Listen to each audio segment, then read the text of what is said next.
1 Yohanes, kepastian, hidup yang kekal. 1 Yohanes 1 ayat 1. Apa yang telah ada sejak semula, yang telah kami dengar, yang telah kami lihat dengan mata kami, yang telah kami saksikan, dan yang telah kami raba dengan tangan kami tentang firman hidup, itulah yang kami tuliskan kepadamu.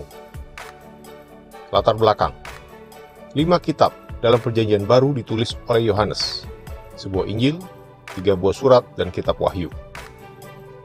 Walaupun Yohanes tidak memperkenalkan dirinya dengan menyebut namanya di surat ini, saksi-saksi dari abad kedua, misalnya Papias, Irenaeus, Tertullianus, Clemens dari Alexandria, menegaskan bahwa surat ini ditulis oleh Rasul Yohanes, salah seorang dari 12 murid Yesus sekitar tahun 85-95 Masehi. Penerima surat ini tidak disebutkan. Tidak ada salam atau nama orang, tempat, atau peristiwa di dalam surat ini.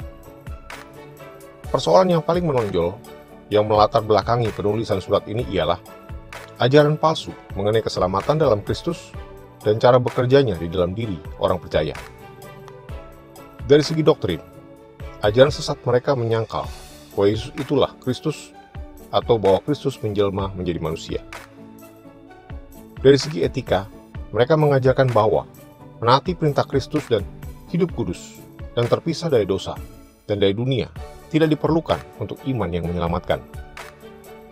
Tujuan, maksud Yohanes dalam menulis surat ini adalah 2. 1. Untuk membeberkan dan menyangkal doktrin dan etika yang salah dari para guru palsu, dan 2. Untuk menasihati anak-anak rohaninya agar mengejar suatu kehidupan persekutuan yang kudus dengan Allah dalam kebenaran, dalam sukacita penuh, dan kepastian hidup kekal, melalui iman yang taat kepada Yesus sebagai Putra Allah, dan dengan kehadiran Roh Kudus.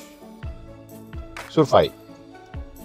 Kepercayaan dan tindakan dijalin secara erat sekali dalam surat ini. Para guru palsu, yang oleh Yohanes dinamakan Antikristus, sedang meninggalkan ajaran rasuli mengenai Kristus dan kehidupan yang benar. Seperti surat 2 Petrus dan Yudas, surat ini dengan penuh semangat menolak dan menghukum guru palsu dengan ajaran dan kelakuan mereka yang merusak. Dari segi yang positif, surat ini mengemukakan ciri-ciri persekutuan yang sejati dengan Allah dan menyatakan 5 ujian khusus bagi orang percaya untuk mengetahui dengan yakin bahwa mereka mempunyai hidup yang kekal. 1. Ujian kebenaran rasuli mengenai Kristus.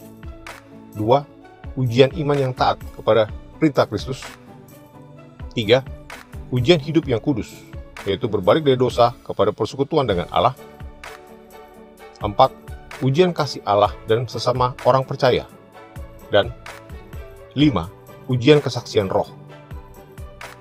Yohanes menyimpulkan bahwa orang dapat mengetahui dengan pasti bahwa mereka memiliki hidup kekal jikalau buah dari kelima bidang hidup ini nyata dalam hidup mereka. Mari menguji iman dan keyakinan kita dalam kebenaran, ketaatan, kekudusan, kasih, dan kerohanian agar kita mengetahui kepastian hidup yang kekal. Kiranya Tuhan Yesus memberkati.